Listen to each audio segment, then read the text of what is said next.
everybody, Cinema Sickness here with this week's weekly review, where we take a look at all the titles I watched throughout the week, and I give you my quick thoughts on them. So let's take a look at everything I watched. So the first title I checked out this week on CED was Meatballs 2. Now this is a Meatballs movie only in name. This has nothing to do with the original Bill Murray classic Meatballs.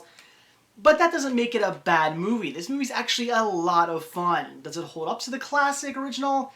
No, that movie is a gem in of its own, but this movie is still a lot of fun. It just has that great 80s feeling. If you love fun 80s movies, this is definitely one to check out. It's about a bunch of kids at a camp and all the craziness that ensues from that.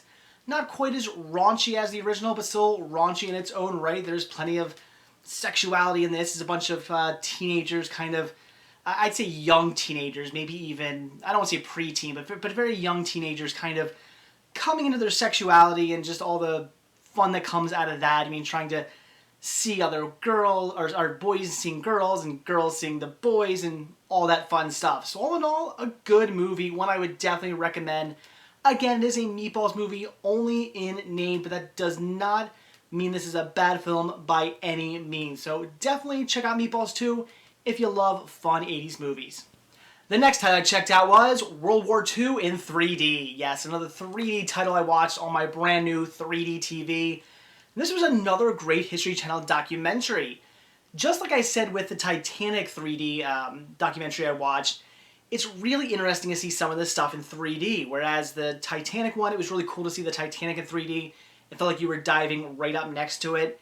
This one was pretty interesting to see Hitler in 3D. It was almost like Hitler was right there, which is kind of weird. And even the historians who were looking at it, they interviewed some historians who were actually looking at these images in 3D, were kind of saying like, wow, look at that, Hitler in 3D. It's Hitler right there. You've never seen him like that. It's kind of creepy almost to see such an evil man just right there in front of you. But really interesting all at the same time. Also found it really interesting to know that Hitler actually used a lot of 3D. He really liked the format, and he shot a lot of photos in it and a lot of film in it. Unfortunately, most of the film was destroyed during a firebombing, but there was one film reel that did survive. They did show that, but there were tons of photos that survived, and you get to see mostly all of them, or at least what I'm assuming is close to all of them in this documentary, because there are a ton of great photos. So this is definitely something to check out if you're a war buff, a World War II buff, or you just want to see something really interesting. Again, Adolf Hitler in 3D, which is just really, really kind of interesting, bizarre, creepy, sort of all at the same time, but it's really, really neat. So I would definitely recommend checking out this documentary if this sounds like your thing. Then I watched Jack and Jill, and I can hear the groans from you guys already. When I mentioned that I was watching this title on my website, I got a lot of negative comments. A lot of people were saying, you know, good luck, what's wrong with you, why are you watching that movie? And I can understand why. Was this movie good? No, it wasn't. It was a pretty bad film. And in fact, I really would not recommend anybody see it unless you're a die-hard Adam Sandler fan. But would I say the movie was as bad as everyone makes it out to be? Was it as bad as I was expecting it to be? No, it really wasn't. It wasn't a good film, but I didn't think it was a horrible film either. It was just sort of one of those films where after you watch it, you just kind of go, okay, I saw that. Don't need to see it again. But was I upset that I saw it? No. Was I angry at the film for being so horrible? No, I wasn't. It had a couple good laughs, mostly all from Al Pacino, who really, I think, kind of made this movie. Al Pacino is playing himself in this, but playing a very kind of character, just kind of like a wacky character of himself. And it's really, really funny. He actually does a great, great job kind of making fun of his own self. And I really loved Al Pacino in this movie. So I would say the movie is worth watching just for him alone. But all in all, it's not that good of a movie. Even he, you know, he makes the movie tolerable, but he doesn't necessarily make it a good film. He just gives you some laughs and a reason to maybe watch the movie. Like I said, unless you're a big Adam Sandler fan, Al Pacino is really the only reason I'd say check this film out. But all in all, it's not very good. It was a pretty weak Adam Sandler film, though it did feel like an Adam Sandler film. Him being his wacky self, and then at the end he learns a lesson. Typical Adam Sandler movie. But all in all, I'd say it's nothing you need to see unless the idea of Al Pacino actually being pretty funny intrigues you, or you're just a big Adam Sandler fan. Otherwise, just stay away. And then I checked out a movie I was dying to see, and that was Johnny English Reborn. I've wanted to see this movie ever since it first came out, because when this movie first did come out, I heard a lot of really positive reviews on this. Some people even saying that it was better than the original. Now, I would not say that. After watching it, I would definitely say it's not as good as the original. The original I thought was a really, really funny movie. I'm just a big fan. But does this hold up? Yes, I would say it's definitely a solid sequel. It's not quite as good as the original, but only by a slight margin. It's still pretty damn funny, and I would have to say if you like the original, if you've seen it and you enjoyed it, this is definitely something to check out. It is a solid and a very funny sequel to the classic original, or at least what I call a classic original. So there's not too much more to say about it than that. If you've seen the original, you know what the whole Johnny English character is about. It's basically just a ripoff of James Bond. It's parroting James Bond films. That's basically the idea of Johnny English. But that's what makes it so damn funny. Plus, Rowan Atkinson's just absolutely hilarious. So I would definitely say check this out. If you're a fan of the original, it is definitely a must-see. The next title I checked out was also another one that I've been dying to see ever since it was first in theaters, and that was Abraham Lincoln, Vampire Hunter.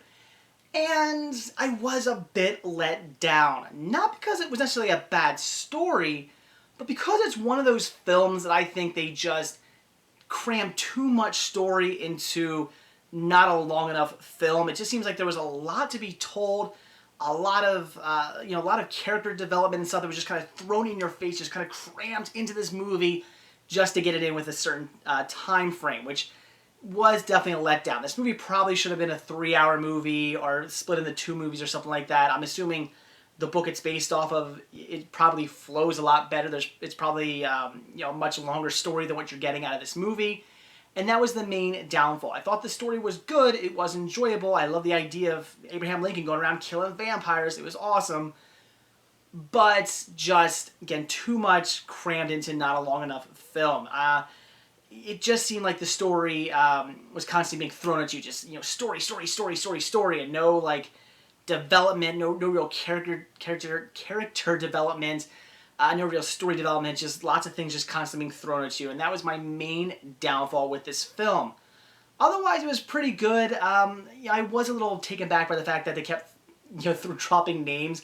Every time a character would show up, you go, okay, this person's going to have a famous name, and they blur it out. You go, oh, it's that guy. Or, oh, it's that girl. It's Mary Todd. You know what I mean? As soon as she shows up, you know who she is. And she's like, hi, I'm Mary Todd. You're like, really? You didn't even have to say the name. We probably knew we would have known it was you. It seems like they name dropped a lot in this film, which came off kind of cheesy. But otherwise, it was a fun movie. I'm not going to say it's a must-see, but if you're intrigued by it, if you think it sounds like a fun movie, I would say see it. It is worth a watch if it sounds like something you want to check out. It's just not the best story. I think it could have been told better. I think it could have been drawn out a bit more. Could have had more character development, more story development. It just could have been a much better told story had it been a longer film. But otherwise, it was pretty good and worth checking out. Though I do want to say one thing, and that is right here. Abraham Lincoln vs. Zombies. This is actually a better film. This is a silent pictures film, and I have to say, out of the two, I actually enjoyed this one more. So, if you haven't seen Abraham Lincoln vs. Zombies, but you have seen Abraham Lincoln Vampire Hunter, and maybe you liked it, or even if you didn't like it, check out Abraham Lincoln vs. Zombies. It's cheesy, it's ridiculous, it's your typical silent pictures film. I mean, you know you're getting yourself into with one of these, as it is super, super cheeseball. But honestly, I think it is a lot more fun. I mean, that's one of the things. I had more fun watching this movie than I did this movie. But all in all, I still would say check out Abraham Lincoln Vampire Hunter. The next title I watched, I was pretty damn excited to sit down and check out, as it was my first full-length 3D movie on my new 3D TV. Though I probably could have picked a better title, but I checked out Texas Chainsaw, which I'm really glad is not called Texas Chainsaw Massacre, because I just didn't feel there was enough blood and gore in this movie to have the massacre name. Although, in all fairness, in the beginning of the film, there is a massacre of Leatherface's family, so I guess it would have been somewhat fitting. But I just kind of felt the movie wasn't gory enough, wasn't suspenseful enough. I mean, I just miss Leatherface really going after people and just the creepiness of the movie. And I am a big fan of Texas Chainsaw Massacre films. I like the first three. I like the remake. I like the prequel to the remake. I like those movies. I know a lot of people didn't like the remake. I know a lot of people didn't like Texas Chainsaw Massacre beginning. I did. I thought they were great movies. Oh, and Texas Chainsaw Massacre Next Generation. I even like that film. I'm just a sucker for anything Leatherface is in. I love the Texas Chainsaw Massacre series. All the movies. I am a fan of every single one. Of course, some are better than the others, but all in all, huge fan. But I have to say, this is probably one of the worst. This is right up there with Texas Chainsaw Massacre 3 in terms of kind of being a bad film. It wasn't done very well. It just kind of felt weak. I enjoy the fact that it's a sequel to the original. I thought that was pretty interesting, as Texas Chainsaw Massacre 2, it's only kind of sort of a sequel to the original. It doesn't really fit in all that well, but this one's supposed to be a direct continuation. Well, a direct continuation in the sense that it takes place X amount of years later, but still a direct continuation. And, I just thought I thought that was interesting, but I just thought the movie just wasn't done all that well. It really didn't capture me. It wrote me in. Even though there was, I see there's not enough gore. There was still plenty of gore. There's lots of blood, people getting cut in half, things getting cut off people, lots of chainsaws going through people's bodies, but I just kind of wanted more. I don't know what it is. I think when I just watched Texas Chainsaw Massacre, I want a lot of gore. I know the first one was not super gory, but it's kind of like a less is more in the first one. But, I've just come to expect lots of gore and blood and Leatherface constantly chasing people down. That's what I've come to expect, and we get some of that in this, but not as much as I wanted. So, was this movie a letdown? Definitely. I would have to say, most certainly a letdown. Not a movie that I'd recommend everybody go see. However, I would say if you are a fan of the Texas Chainsaw Massacre series, if you're like me and you like all the movies, then it is one to check out. Hell, I'd even say one to own, just because it is a Leatherface movie, it is a Texas Chainsaw Massacre movie, and I'm just a sucker for them. So I am glad to have this in my collection. I'll probably even sit down and watch this again at some point. But all in all, it's one of the weakest in the entire series, and I wouldn't say it's anything you need to see unless you are a diehard Texas Chainsaw Massacre fan. And the next title I checked out was one of my many National Geographic VHS tapes, and that was National Geographic Return to Everest. Now, I really love Everest documentaries. As I said when I picked this up, I'm kind of a sucker for Mount Everest. It was ever since I first learned that there were a bunch of dead bodies up there that just haven't been taken down, just frozen bodies up there, and when people go, they're frozen along the trails people take to get up to the top, they're just frozen there, and any time people go on these trails to go up to the top of the mountain, they're just walking past dead frozen bodies, and they're kind of mummified from the cold weather, so it's just bodies just there. They look like they're freshly preserved bodies just in the snow, or even sometimes when there's no snow up there, they're just laying out. It's really creepy, and I remember hearing about that and immediately looking it up on the computer, and I spent like all day just reading about these dead bodies, which I know sounds really kind of creepy, but it really intrigued me. I wasn't expecting that. I was expecting somebody dies, they bring them back down, but apparently the reason why they don't do that is because it's such a treacherous trip up to the top. It's to bring these bodies down would actually be, it would be doing harm to the people going up to try to retrieve these bodies. It'd be very dangerous. They could get killed themselves.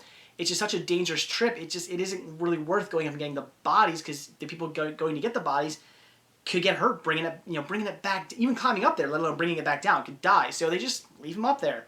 Although I have heard they've started to bring some down, but regardless, lots of dead bodies up there, and it really intrigued me.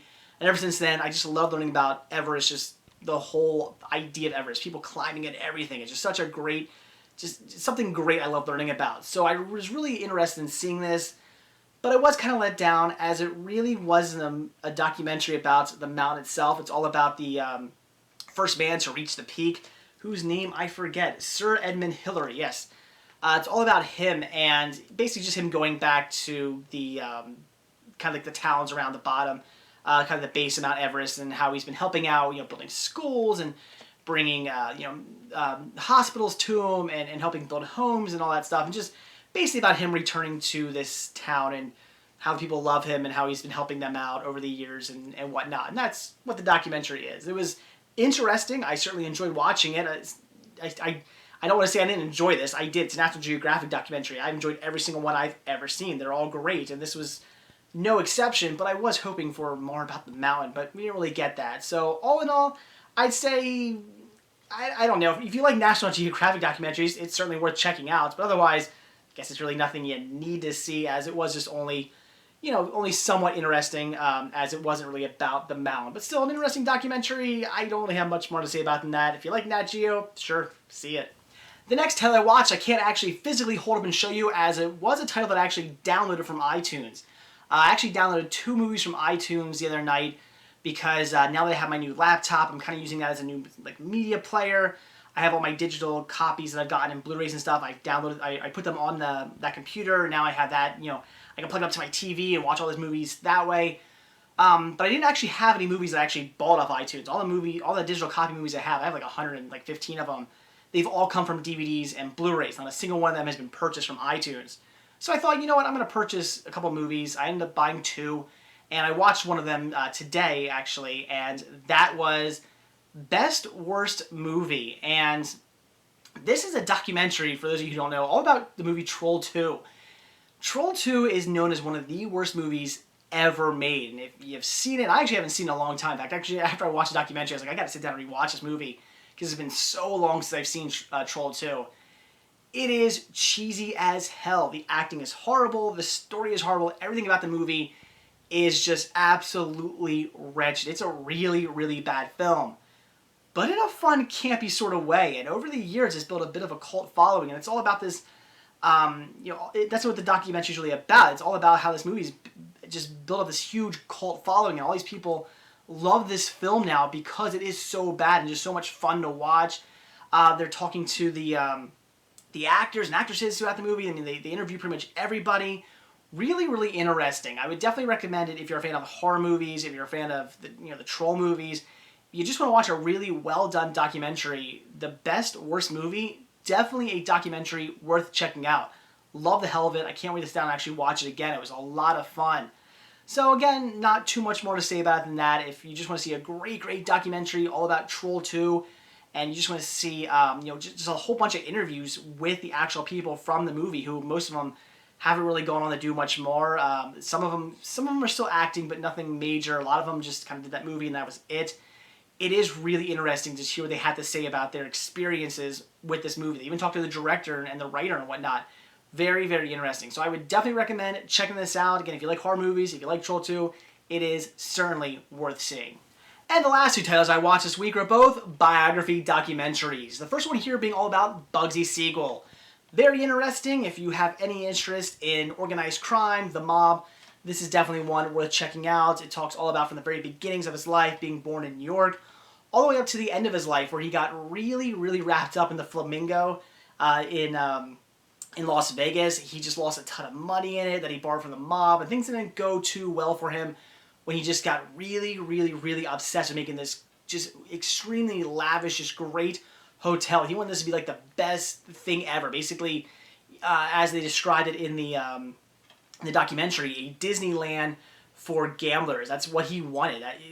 He just wanted this great just hotel / casino, and it just got the better of him. He got way too wrapped up in it, way too involved in it, sunk so much money into it that he owed people like the mob, and that did not end well for him. He was bumped off. So a great documentary. I'd recommend checking it out. Biography documentaries, they're always great. Definitely worth a watch. But again, if you have any interest in organized crime or the mob, this is definitely one worth checking out. And the second one I watched was Biography, Paul Revere, The Midnight Rider. Now this is also interesting, one I would recommend checking out. I actually had a really, really cool history teacher in, I think it was 11th grade, back when I was in high school, and she pretty much told you things as they were. She would take the textbook, start reading things out of it, and say, well, that actually didn't happen. Here's what really happened. Really, really cool teacher. I remember learning about Paul Revere and whatnot, and basically her telling us, well, yes, he did ride, but there were a lot of other riders involved. The stories of him are really, really embellished. Lots of stuff about him that never happened. And I'd recommend checking this one out to learn more about that. If all you know is the poem and what you learned in, elementary school or something like that about Paul Revere, that's your extent of knowledge on Paul Revere, then this is something I'd recommend checking out, because you're going to learn a lot. It does talk about everything from the very beginnings of his life up till when he passed away, which is certainly interesting to learn about. But mostly what's interesting, the most interesting part of this is learning about his famous midnight ride and how it's definitely been embellished. A lot of stuff, even stuff in the poem, stuff you've learned and think you know as fact is definitely fiction. So I'd recommend checking this out. Again, another great biography documentary, and definitely one to learn about if you want to get your American history correct. So there you go, guys. That's everything I checked out this week. Definitely watched a ton of great titles. Very excited about everything I saw. Even the not so good movies like Jack and Jill. I still enjoyed watching it. Like I said, not a great movie, but I mean, if you want to see Al Pacino being pretty funny, or you just really like Adam Sandler, see it. Otherwise, stay away. And yes, I was let down by Texas Chainsaw and also Abraham Lincoln Vampire Hunter. They did both let me down, as I was expecting more from them, but I'd say both of them were still pretty good movies. I would recommend them both to at least some extent. I mean, Abraham Lincoln Vampire Hunter, it's a really fun movie, a really good idea. Abraham Lincoln Killing Vampires, I really enjoyed that. I just think it could have and should have been a much longer film, or at least split into two, because they just threw too much into the one movie. You just don't get a break. It's constantly just story. You're like, whoa, let's let this sink in. Let's get some more character development. Let's get some more story development. They don't give you that. It's just stuff thrown in your face way too much. But it still was a fun movie, and I'd recommend checking it out. And Texas Chainsaw, Texas Chainsaw, I keep on saying massacre. I got this, no massacre in the title. It wasn't great, but it wasn't horrible either. If you have interest in seeing it, I would say check it out. Or if you're just a huge Texas Chainsaw Massacre fan, see it. Otherwise, make up your own mind. It wasn't horrible, it just wasn't great either. So anyway, that's it, guys. Thanks for watching, and stay tuned for my next video. See ya.